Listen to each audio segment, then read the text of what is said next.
Hi folks, this is All the Fruit, and today I'm foraging for bananas.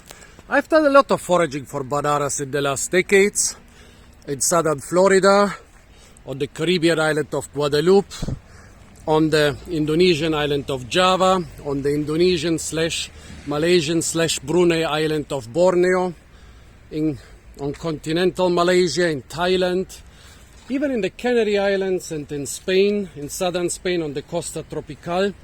But all those areas were mostly tropical.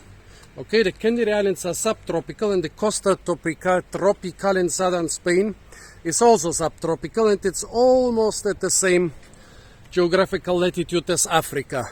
However, here I'm in Sanremo at the Italian Riviera.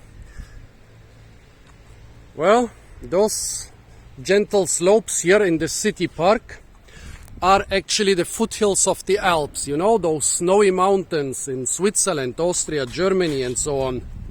So I'm here at the foothills of the Alps. Well, on the other side is the Mediterranean Sea, and as you can see, it looks quite subtropical around here.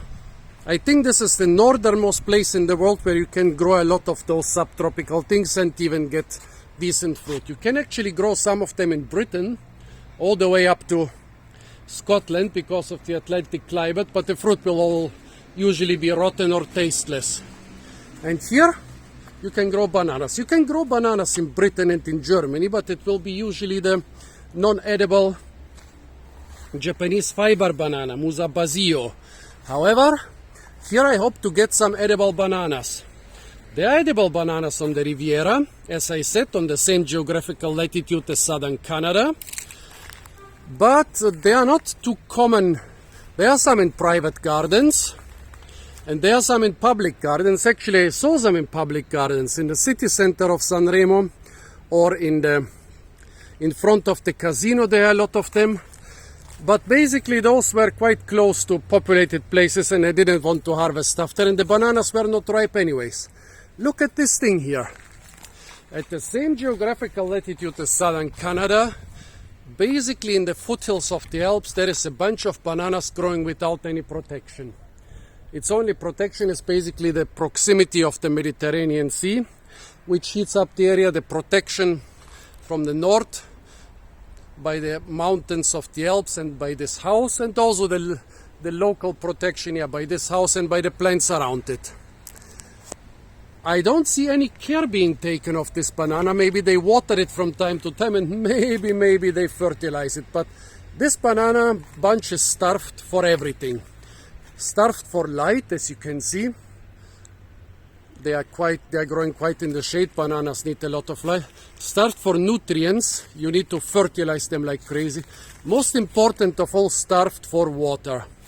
Maybe they come here in summer every morning and water all those trees, but they go by in those parks they go by with the hose, so every plant gets basically a couple seconds or a minute of water. Well, and of course, how should a banana produce fruit under such conditions? Even in southern Florida or in Thailand or in Africa, it will produce almost nothing. Up there is a bud of an inflorescence, but we are more interested in this here. This thing actually managed to produce 2 bananas, and they are almost normal size for Topocho. Maybe a bit on the small side, but oh god. Well, Topocho can have quite a tough and fibrous rind. 2 bananas. They're already quite brown, and I'm not sure if they will still be good. But let's try them. Let's try this one first. Oh yeah, the color still looks good. The color still looks good. It's overripe, but not rotten. It's not even brown yet. Well, Topocho bananas have a very fibrous skin or rind, and they taste very different from normal giant Cavendish bananas. This part actually might be already overripe. Yeah. Definitely overripe, but not rotten. Tastes more like banana flavored candy. No, actually not banana flavored candy.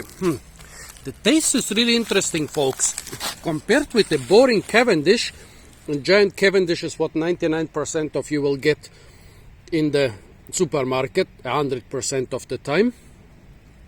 This thing is 100 times sweeter than a giant Cavendish because it's overripe.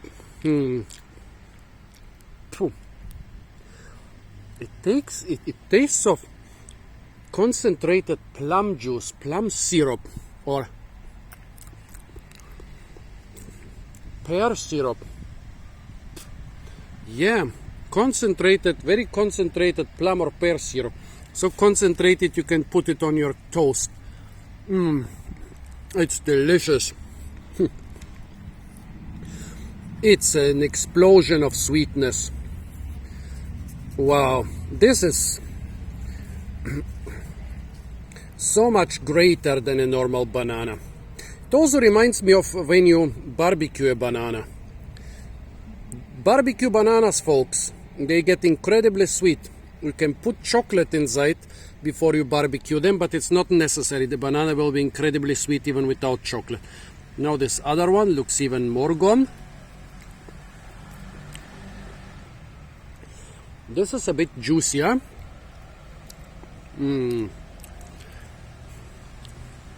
But still great. I was afraid I would have to eat some disgusting half-fermented stuff, but no. This stuff is 100% overripe, but not a single percent rotten or fermented or moldy.